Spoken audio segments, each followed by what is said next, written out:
police officer in the New South Wales Police Force, achieving the rank of Detective Superintendent. Dr Hurley has worked with the New South Wales Department of Premier and Cabinet, working on a crime reduction policy, specialising in reducing the prevalence of domestic violence. I think it's fair to say that today, Dr Vincent Hurley's presentation will bring some very wonderful insights into a very critical issue from both his years of frontline experience and also his current position. His presentation comes at definitely a crucial time. Please welcome Dr Vincent Hurley.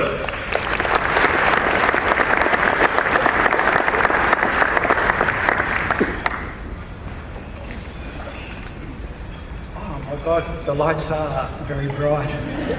God, look at you all, my amazing. Your Excellency, various politicians, captains of industry, and most importantly to all the punters who have come here to support the White Ribbon. Thanks very much for your support. It's without people like yourselves that they wouldn't be able to carry out the function that they do, so thanks very much for being here. I was asked about 10 minutes ago if I wasn't here, what would I be doing? And now I'd be probably standing in front of, well, hopefully 400 uni students lecturing in criminology. But the difference between them and you is that you've chosen to be here. With those poor bastards, they don't have a choice. Oh, it should seem they're not off in class all the time. Or they're Facebooking each other saying, look at this today and things like that. So, yeah, so it's great to be here. I'm just going to talk very briefly about how I got on the Q&A and how this occurred, and then my collection of thoughts, both as a former police officer and as an academic, not so much in theoretical terms, but more about the 10,000 students that I've taught over the last 14 years and their views on domestic violence. So it's a collection of facts based on my experience and feedback from the students. But if you'd asked me at 10 to 9 on Monday night, the 29th of April, when the ABC Q&A were wiring me up to sit in the audience, if anything was going to come from my appearance, I would have said absolutely no way. There is nothing interesting that Vince Hurley has to say. An ordinary dad, lives in the Blue Mountains, got 4 teenage kids, an average job. Anything that he'd say would have any relevance. Bloody hell, wasn't I wrong? 17 million views later, and the invitation to come to a place like this has just been absolutely amazing. There have been 2 unintended consequences of my appearance on Q&A. And the first is that my 2 teenage daughters, one is 19 and one is 14, I can't believe that their old fat father got 17 million views. Go to senior citizens, that's what I say on social media. They're still curled up in the corner of their bedroom in the fetal position, suffering post-traumatic stress from that experience. And my twin sons, who are 19, when I was on Q&A, and I said to the 2 politicians, you know, how dare you, you're a disgrace. Every time I asked them to make their bed or vacuum the floor, empty the dishwasher, how dare you, you're a disgrace, Dad. So, certainly a lot of unintended consequences as a result of that. So when I was sitting in the audience, I've been on Q&A a couple of times, and when I was sitting in the audience, you get told before you go in that you may not necessarily be asked a question. And I've been on 5 times, and only once other have I been asked a question on coercive control back in 2021. So when Murray Watt and Bridget McKenzie came in, and they started, as I said, bickering amongst themselves about politics, I immediately thought to myself, you arrogant, self-righteous individuals, how dare you politicise the murder of women? I was absolutely appalled. It was bloody disgraceful. And I could not believe that they couldn't even, for 0.3 of a second, put aside the fact that politics was not as important as the murder of women. They didn't even give it a thought, which demonstrated to me, that showed me for who they are. It was politics first, and then the women second, and out of the 660 emails I got over the following week, a quarter were men supporting the notion of no violence against women. And I was just gobsmacked. And when I was there sitting and listening to them, I sort of turned off. I wasn't really listening after the first few minutes of them going on. And then as the program evolved, Patricia Carvelis then turned and said, now we've got a criminologist in the audience, and I've gone, shit, that's me. My gosh, he's going to ask me a question. And I wasn't expecting to be asked a question. And then when she asked me the question, then I let loose and ripped the two politicians apart. But had I known I was going to be asked a question, I probably would have torn them apart a bit more. But I thought it was so immorally wrong, just so wrong, that they politicised or put politics above women, above 3/4 of the country, including the men, who do not want to see violence against women. They fail to understand that we don't care about their politics. I don't care about politics. I'm apolitical. I vote on policy, not personality. And for them to get there, and then their mind is that polluted with the sewer of politics, they couldn't even put it aside for the betterment of women. And I was just appalled. Anthony Albanese came out the following week and spoke about generational change, how he had given $926 million or thereabouts to women's issues in Australia. And at first glance I thought, yeah, that's great. But then when you read the transcripts and the press release, he mentions in there generational change. But the funding for against women's violence, the funding only goes for 6 years. That is not generational change. I was in the Department of Premier and Cabinet on secondment from the New South Wales Police for a couple of years. And a thing that always stuck with me was a phrase I heard from a politician saying that it may be great policy, but is it good politics? I was appalled to think that those three ministers, who are not in New South Wales Parliament anymore, would even consider putting politics above the betterment of society, above the betterment of women. It is the role of government to make society a better place. And if it wasn't for this organisation, if it wasn't for you, and if it wasn't from David, from Mercedes, or Sam from SA Power, or Mike, or Lauren, who are the sponsors, then the women in South Australia would have less of an avenue to seek help from. They should not, the organisations should not have to take the place of what government is for, to make society a better place.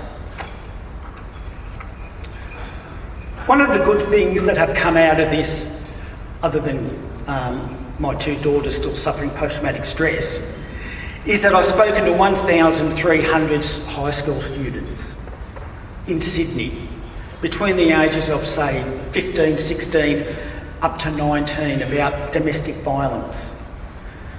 And when I speak to the girls, I speak to about coercive control, the subtleties of how they are, for want of a better phrase, seduced into a relationship. They're manipulated by the boyfriend into a coercive relationship. And for some of them, they don't have the maturity or understanding at that point in their life. But some of them do. but to give them an idea or an education about what is coercive control. And I run through practical examples because, just like my students, they're not into theory. They like practical applications of how to deal with, in this case, coercive control. I tell the girls that domestic violence, it is not their problem. They are not the ones to blame. It is us men. Men must own the violence against women. As that poster there says, and it's quite true. We have to take ownership of it because we are the problem. We make up more than 50% of the population. We must own that problem and we must do something about it. When I talk to the boys and I say domestic violence, they immediately think about a domestic family relationship. So when I talk to my students and those kids in class, I don't talk about a domestic, because it happens in the street, it happens in the shopping centre, it happens at a sporting event. So for those young men, when I talk about, or when we talk about, or academics talk about domestic violence, they immediately think of the home. There is no difference between violence against a woman at a sporting event in public than there is at home. Remove the word domestic from it. Academics and organisations will use it, definitely, because that's how the law defines it. But to the young people, when you say domestic violence, they just automatically think of the home. And I'm not saying that's not relevant, it certainly is. One of the things that I also talk to the kids about is I don't like to use the word domestic violence, I use the word violence against women. Because that's exactly what it is. It's violence. No one likes to hear the phrases that the men go around flogging women. They don't like to hear the phrase men punch women. They don't like to hear the phrase that men slap women. But that is the reality, and this is what these young people need to be told. Academics and organisations use the phrase domestic violence, but if we want to get through, in my experience to my uni students and throughout the schools, if we want them to understand it, it's just straight out violence against women. Even the notion of sexual violence sort of indicates to the kids that it's sexual. We understand that when we talk about sexual violence, what it means, but to the kids at school and uni, they take a greater emphasis on the word sexual than they do violence. So I think that whilst the word sexual violence is relevant to us, for the kids at school, it doesn't matter whether it's sexual or not, it's just straight out violence. So where do we go from here? What do we need to do to try and change society, or to try and change the views of boys and their views for the years to come, for the generation to come? Having twin sons who are 18 and being one of 5 boys, and talking to my uni students, they all appreciate the value in being blunt. You cannot afford to skirt around the issue of violence against women, and we all know that. I know I'm talking to the preaching to the converted, but language is really important. Men fear to intervene in domestic violence or violence against women because it's not something that's been traditionally done, because we fear we won't get support from other men in public. But that is probably a bit of an urban myth, that if someone makes the first step, then others will follow. We fear that we need acceptance or permission to intervene in violence when we see it. We don't. It is our responsibility as men to intervene when we see it and call it out for what it is. We need to appeal to men to their higher value. And as Her Excellency said earlier, and I'm sure she stole a line from my notes, how do you appeal to that? How do you appeal to men? Tell them it's your mother. Tell them it's their grandparents or grandmother. Tell them it's their sister, their niece, their daughter-in-law. Personalise it. Because that's what it is, because it is exactly that. It is someone's grandmother. It is someone's mother that a male is inflicting violence on. But beyond that, it's about equity and fairness in society. It's about our moral fabric in society. Do we want to live in a society where men inflict violence on women? No, no one does. We don't. But unless we call it out, then we are implicit in not doing anything about it, men. Just a couple of observations before I finish up, and for the challenges ahead. I can't remember, it might have been Her Excellency again, might have stolen my notes. The thing is trying to find good men to come into this conversation, because men are the problem. And there are going to be organisations around Australia who do not particularly want men in the domestic violence or violence against women area. Why? Because like White Ribbon, they've had 60 years of blood, sweat and tears with lack of government funding. They own this space, and now they want, well, we hope that men will come in and assist them. And the women organisations, and I've spoken to a couple earlier this year, they worry that the men are going to come in and take the organisations over, given their history and the investment that they have had in this space for decades. They also fear, which is totally understandable, that they are victims of domestic violence or violence against women themselves, and now you're expecting us to trust men to come in and be part of the solution. Some organisations will accept that better than others. But it is up to the men to make that effort to go in and to work with the women, not women work with the men to work with the women to address this issue. And it's not going to be easy over the next 10 years. Tech-facilitated abuse. When you look at my children, Generation Alpha, they take their phones to bed. It's a bad habit that I'll probably let them get into, but that's another parental story. They take their phones to bed. They're on 2 or 3 devices at any one time.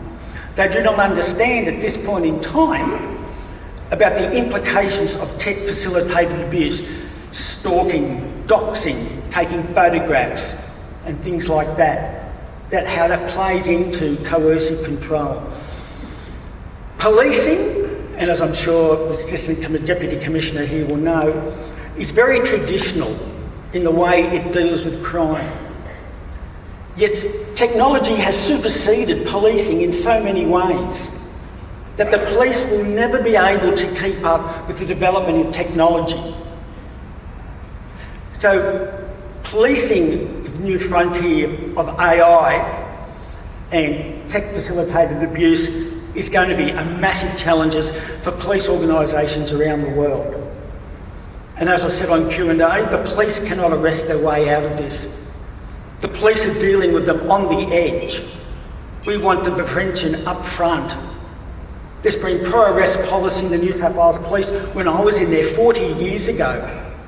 And over 40 years it hasn't worked because of government neglect to fund women or the domestic violence or violence against women, to fund those organisations.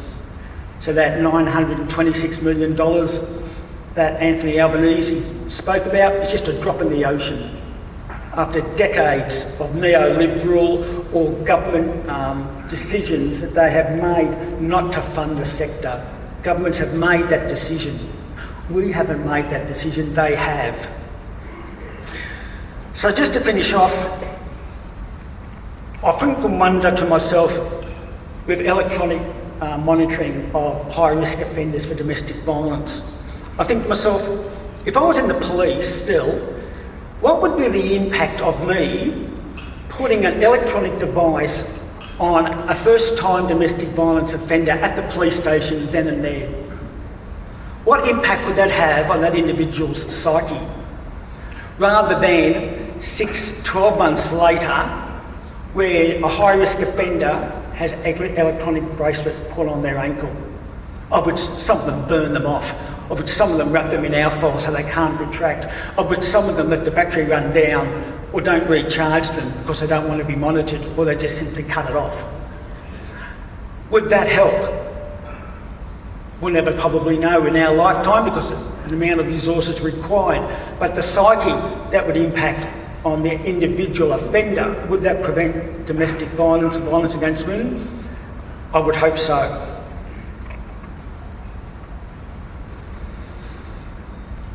Change is glacial in this area.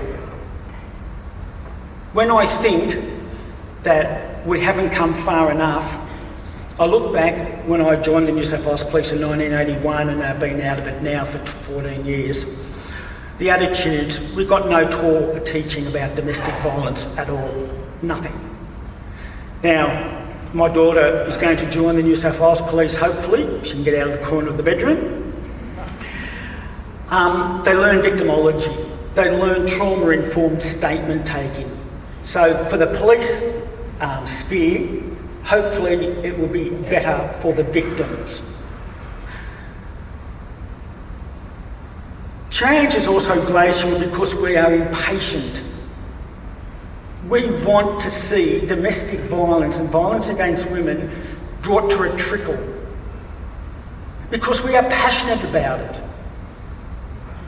Because we are passionate, we are impatient. We can all see the devastation across Australia, across the world.